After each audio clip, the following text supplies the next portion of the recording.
আসামে ২০০০ মুসলিমদের উচ্ছেদ তাপবিদ্যুৎ প্রকল্প ঘিরে ১০,০০০ মানুষ ঘর ছাড়া। ৮ই জুলাই ধুবড়ী জেলার বিলাসীপাড়া এলাকায় আসাম সরকারের প্রস্তাবিত ৩,৪০০ মেগাওয়াট তাপবিদ্যুৎ প্রকল্পের জন্য প্রায় ২,০০০ মিয়া মুসলিম পরিবারের ঘরবাড়ি বুলডোজারে গড়িয়ে দিল জেলা প্রশাসন। ৪ দিন আগে ৪ই জুলাই ঘোষণা করে প্রশাসন জানিয়ে দেয় যে এলাকা খালি করতে হবে।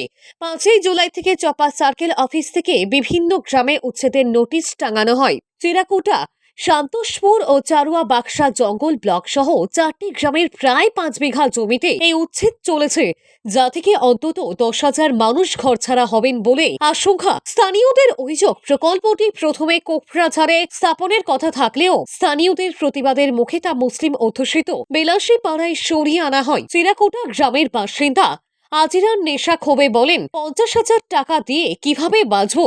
সরকার তো আমাদের নদীর মধ্যে পাঠাতে চাইছে। উচ্ছেদের নোটিশ 1886 সালের আসাম ল্যান্ড অ্যান্ড রেভিনিউ রেগুলেশনের অধীনে জারি করা হয়। পরিবার পিছু 50,০০০ টাকা ক্ষতিপূরণ এবং বৈজ্যের আলকা নামক চড়া অঞ্চলে পুনর্বাসনের প্রতিশ্রুতি দেওয়া হয়েছে, যেখানে নেই জল, রাস্তা, স্বাস্থ্য ও শিক্ষার পরিকাঠামো।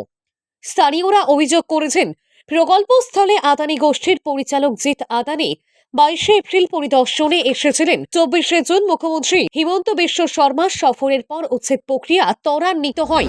এখনো পর্যন্ত 3,000-এর বেশি পুলিশ মোতায়েন, 100-রও বেশি বুলডোজার দিয়ে অভিযান চলছে। আন্দোলনকারীদের উপর পুলিশি হামলা হয়েছে। কমপক্ষে 3 জন মহিলা আহত হয়েছেন। শতাধিক পরিবার হাইকোর্টে মামলা করেছেন। শুনানি 22 জুলাই। রাইজার দল নেতা ও বিধায়ক অখিল গগৈ এলাকায় গেলে তাকে পুলিশ আটক করে অন্য জেলায় ফেলে আসে। গগৈ বলেন, এই উচ্ছেদ মুসলিম বিদ্বেষমূলক রাজনৈতিক কৌশল।